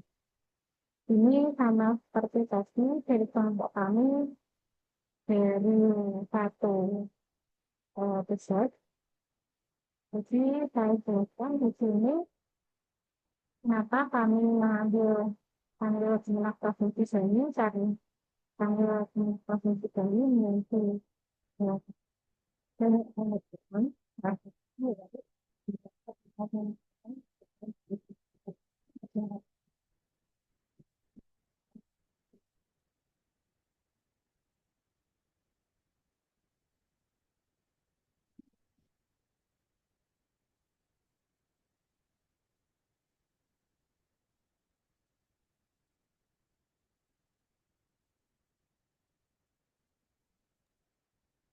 suaranya nggak kedengaran ya, Mbak Alfia? Bu Alivia nggak kedengaran, Bu. Cek, apa terdengar sekarang? Ya, Ya, sudah. Oke. Ya, sudah bisa diulang, Mbak. Baik.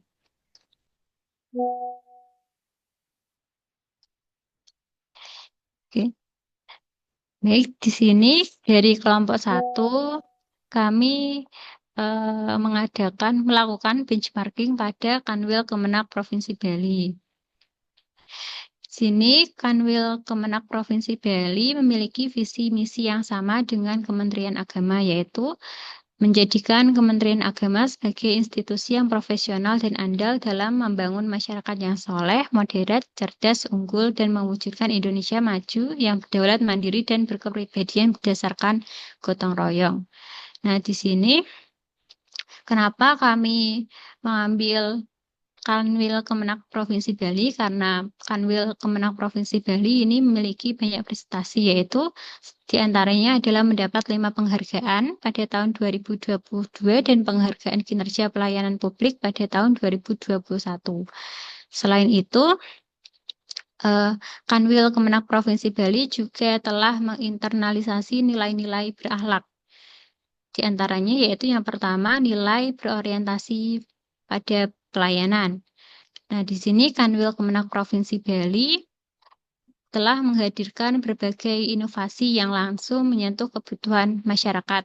Salah satunya ada program Cinta, Cakap, dan Sigap Layani Kelompok Rentan, yaitu program yang dikhususkan untuk melayani penyandang disabilitas, lansia, ibu hamil, dan lain-lain. Selain itu juga ada program pelayanan terpadu satu pintu yang diluncurkan dengan 39 jenis layanan. Nah, layanan-layanan ini adalah sebagai bentuk perwujudan nilai berorientasi pelayanan yang ditunjukkan oleh Kanwil Kemenak Provinsi Bali. Yang kedua ada nilai akuntabel. Sini nilai akuntabel dari Kanwil Kemenak Provinsi Bali diwujudkan melalui proses pengelolaan anggaran yang transparan, akuntabel, dan berkualitas. Hal tersebut ditunjukkan dengan prestasi Kanwil Kemenak Provinsi Bali yang berhasil meraih predikat wilayah birokrasi bersih melayani dari Kementerian Pan-RB. Adapun pada nilai kompetensi, di sini Kanwil Kemenak Provinsi Bali terus berupaya meningkatkan kompetensi para pegawainya melalui berbagai pelatihan, workshop, dan lain-lain. Pada aspek nilai harmonis, tentu saja sebagai wilayah yang sangat beragam umatnya, Kanwil Kemenak Provinsi Bali mengimplementasikan nilai harmonis ini secara nyata melalui inisiatif dialog lintas agama, melalui berbagai kegiatan seperti kegiatan harmonisasi pemuda lintas agama, orientasi pelopor moderasi beragama, dan lain-lain. Yang kegiatan-kegiatan tersebut menegaskan bahwa komitmen Kanwil Kemenak Bali itu untuk menjaga kebinekaan, menghindari ujaran kebencian, dan lain-lain. Adapun pada nilai loyalitas, Kanwil Kemenak Provinsi Bali diwujudkan dalam program-program yang selaras dengan program-program pemerintah, terutama program dari Kementerian Agama. Nilai loyal tersebut juga tercermin dalam sikap dan perilaku ASN yang setia terhadap institusi, taat pada regulasi, dan lain-lain. Kemudian pada aspek nilai adaptif, Kanwil Kemenak Provinsi Bali mengadopsi beberapa sistem dari hasil studi banding dari kanwil lain seperti adanya pengembangan aplikasi Taksu dan juga program digitalisasi layanan haji dengan tujuan agar proses pengajuan dokumen administrasi dapat dilakukan secara daring dan mempercepat proses administrasi tersebut. Selain itu, nilai adaptif juga ditunjukkan melalui inovasi seperti adanya program Pelita, Sicakin, dan lain-lain yang mencerminkan nilai adaptif dari Kanwil Kemenak Provinsi Bali karena terus meningkatkan pelayanan tersebut sesuai perkembangan zaman yang serba digital seperti sekarang. Kemudian yang terakhir adalah nilai kolaboratif. Nilai kolaboratif yang ditunjukkan oleh Kanwil Kemenak Bali dilakukan melalui berbagai kerjasama dengan beberapa stakeholder seperti sekolah, instansi, dan lain-lain. Seperti contohnya pada Kemenak Gianyar yang mana merupakan asuhan dari Kanwil Kemenak Provinsi Bali, secara sinergi melakukan pendekatan kolaboratif dengan pihak sekolah untuk memperkuat pemahaman keagamaan, karakter pada anak, dan lain-lain. Sehingga melalui hasil benchmarking tersebut, dapat kami simpulkan bahwa Kanwil Kemenak Bali menerapkan nilai-nilai berakhlak yang diintegrasikan dengan baik dalam budaya kerja dan pelayanan publiknya. Hal tersebut menunjukkan bahwa keberhasilan sebuah instansi itu tidak hanya ditentukan oleh struktur formal dan sumber dayanya saja, tapi juga ditunjukkan oleh bagaimana nilai-nilai dasar ASN berakhlak itu diimplementasikan dalam tindakan nyata. Sehingga melalui benchmarking ini, kami berharap dapat menjadi inspirasi dan rujukan dalam meningkatkan implementasi nilai-nilai berakhlak di satuan kerja lainnya, termasuk juga satuan kerja kami, khususnya dalam membangun budaya kerja yang profesional, melayani, dan berintegritas tinggi. Mungkin itu dari kami.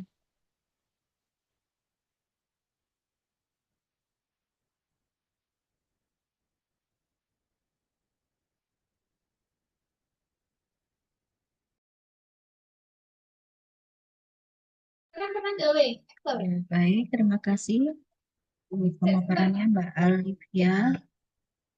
Kita lanjut dengan kelompok berikutnya.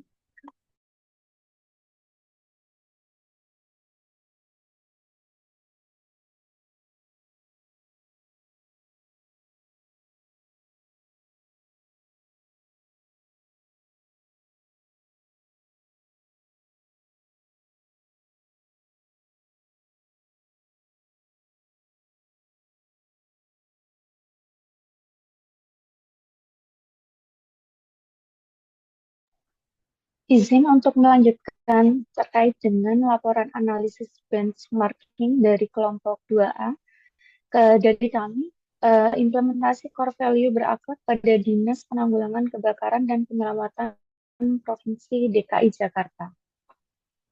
Seperti yang kita tahu, untuk core value berakhlak itu terdiri dari berorientasi pelayanan, akuntabel, kompeten, harmonis, loyal, adaptif, dan kolaboratif. Nilai-nilai ini ditetapkan untuk membentuk karakter kita, karakter ASN yang berintegritas, profesional, dan melayani. Dalam konteks ini, kami melakukan benchmarking kepada Dinas Penanggulangan Kebakaran dan Penyelamatan atau Gulkarmat DKI Jakarta karena memiliki sistem layanan publik yang inovatif, tangguh, dan sangat responsif terhadap kebutuhan masyarakat. Tujuan kami melakukan benchmarking ini yang pertama adalah untuk mengidentifikasi praktik terbaik penerapan nilai berakhlak di Gulkarmat DKI Jakarta. Kemudian yang kedua adalah menganalisis strategi dan inovasi pelayanan publik berbasis nilai. Kemudian yang ketiga adalah memberikan rekomendasi untuk penguatan nilai berakhlak di instansi lain berdasarkan pengalaman di Gulkarmat.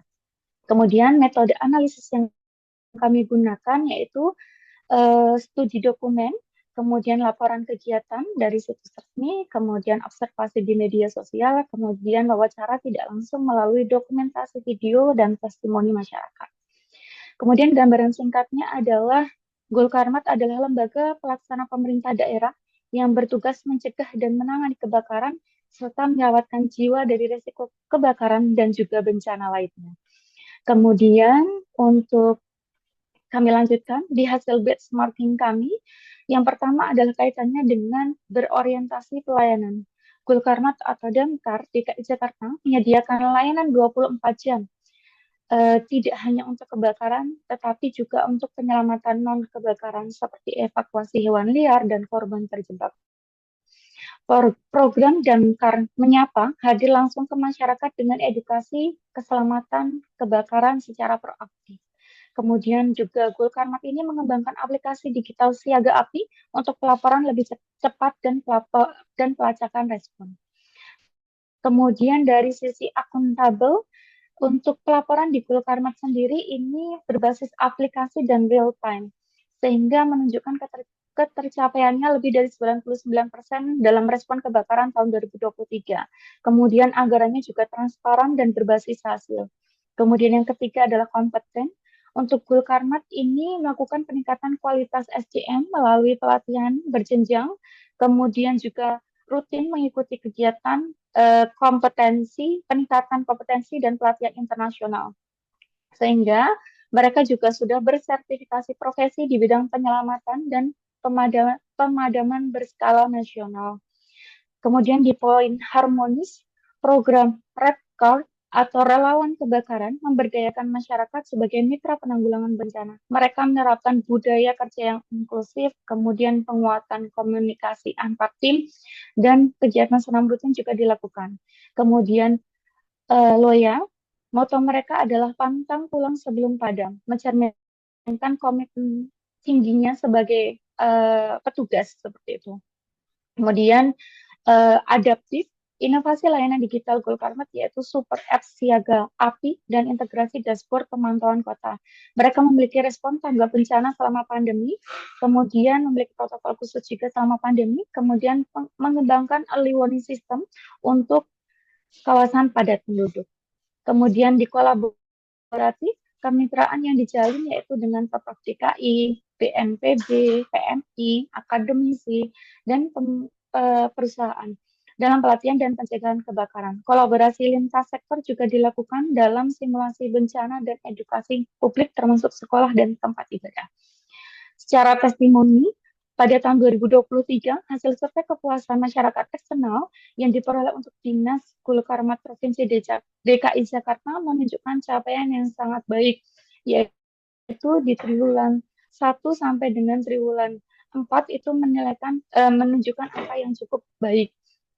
Secara keseluruhan, peningkatan pelayanan ini merupakan hasil dari evaluasi menyeluruh terhadap 9 indikator utama dari indeks kepuasan masyarakat. Sehingga dari semua poin yang sudah disampaikan tadi, dari Dinas Gul-Karmat Provinsi DKI Jakarta menunjukkan praktik nyata sudah diterapkannya core value ASN berakhlak dalam pelayanan publik. Inovasi layanan, budaya kerja, tangguh, serta keterlibatan masyarakat menjadikan institusi ini dapat kita jadikan contoh untuk transformasi pelayanan berbasis nilai. Pengalaman Gul-Karmat layak kami jadikan dan kita jadikan bersama untuk penguatan budaya kerja ASN di tempat kita bekerja. Terima kasih. Wassalamualaikum warahmatullahi wabarakatuh.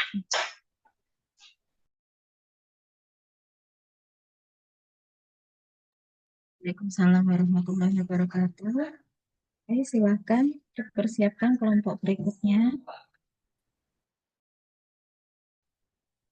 Baik, Ibu. Ini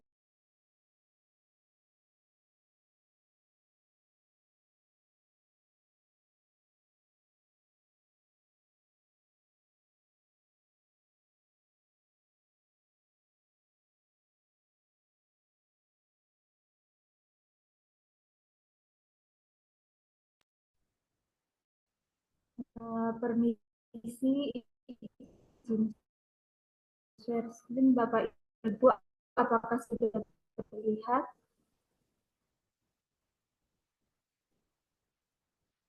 Assalamualaikum warahmatullahi wabarakatuh.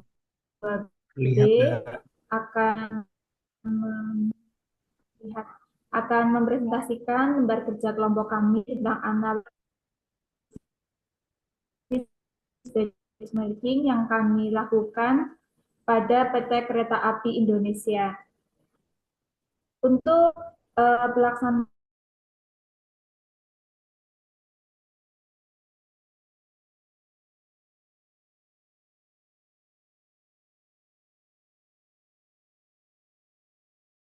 Suaranya hilang, Mbak. Siapa ya tadi? Iya. Riani ya?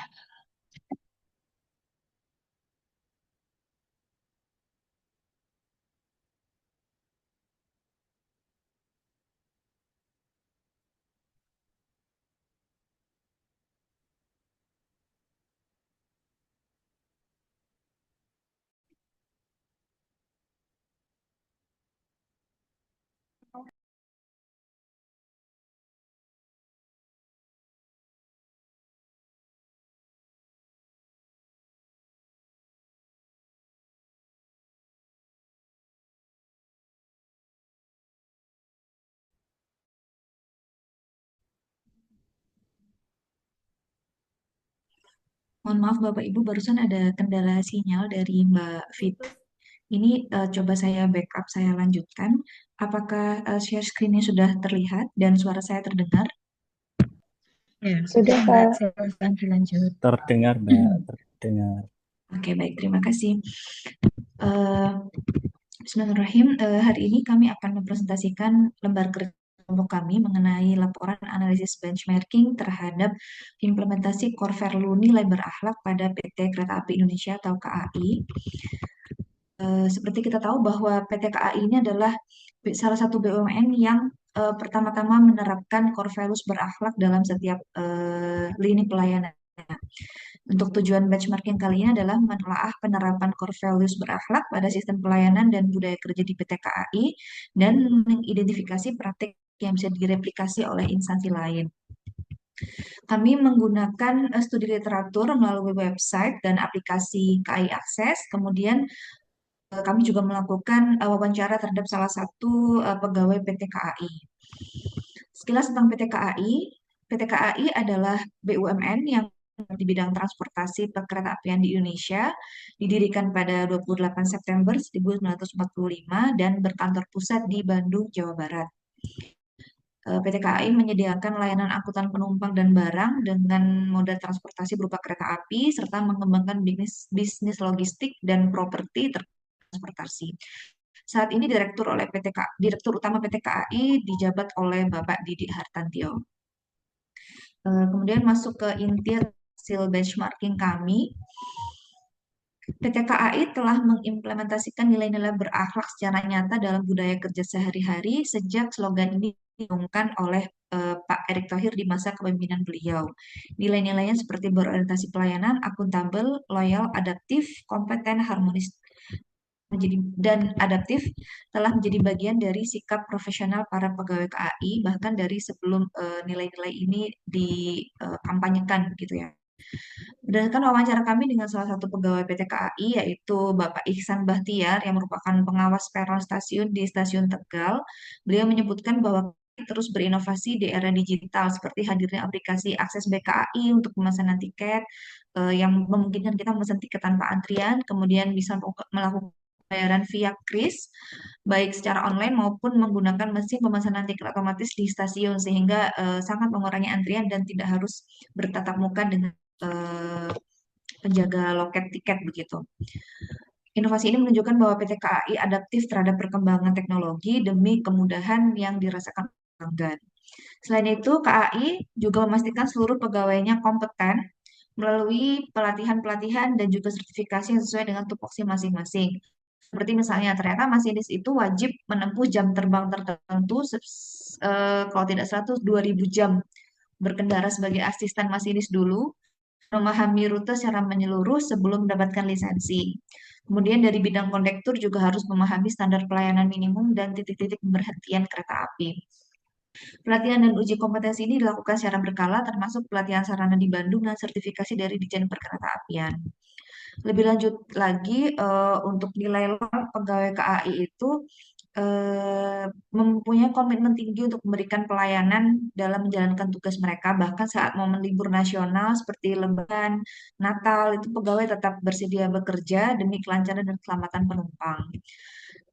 Kemudian transparansi keuangan juga menjadi bagian penting dari pelayanan di KAI karena semua pendapatan di setiap stasiun atau setiap loket penjualan tiket itu tercatat rapi dan disetor ke rekening induk pendapatan KAI.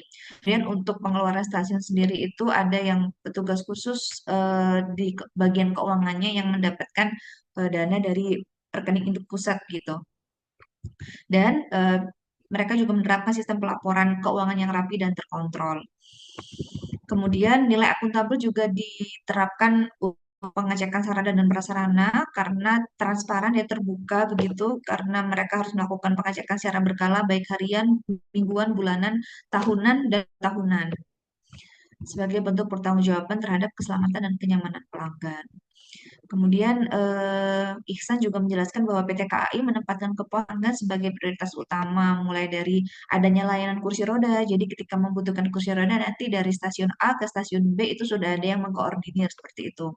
Disediakan juga ruang laktasi, toilet difabel, dan saat ini ada beberapa stasiun yang menyediakan air minum gratis untuk penumpang. Semuanya menunjukkan pelayanan tidak hanya memenuhi standar minimum, tapi juga harus bersifat empatik dan proaktif. Hal ini juga tidak lepas dari kerjasama lintas unit yang dilakukan dengan baik dan penuh koordinasi, sehingga menerapkan nilai kolaboratif dan harmonis. Misalnya dalam pelayanan difabel yang membutuhkan kursi roda atau porter, informasi disampaikan secara estafet melalui sesama pegawai sehingga layanan tersedia tepat di stasiun tujuan bahkan hingga menyebutkan nomor gerbongnya.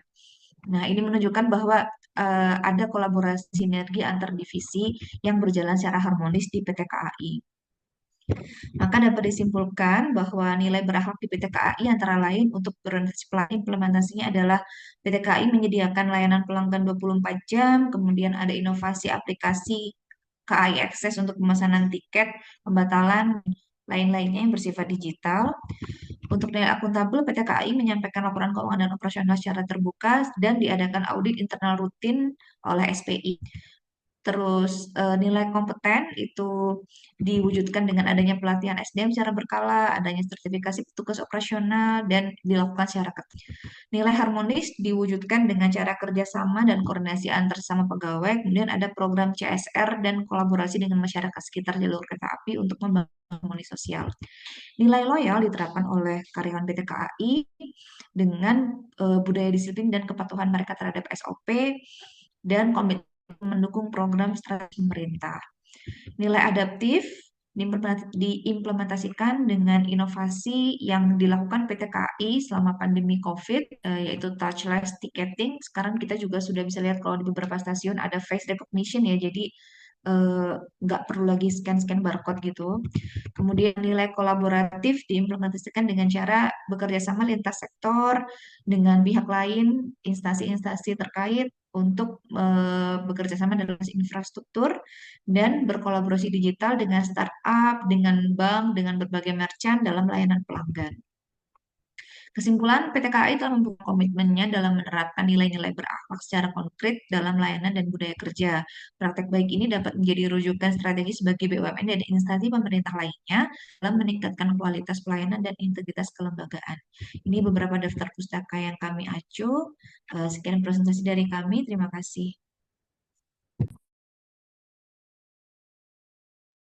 Terima kasih. Presentasi dari kelompok berapa tadi? 2B ya? Iya, Ibu. 2B berarti masih ada berapa kelompok lagi nih? Tadi baru 3 ya?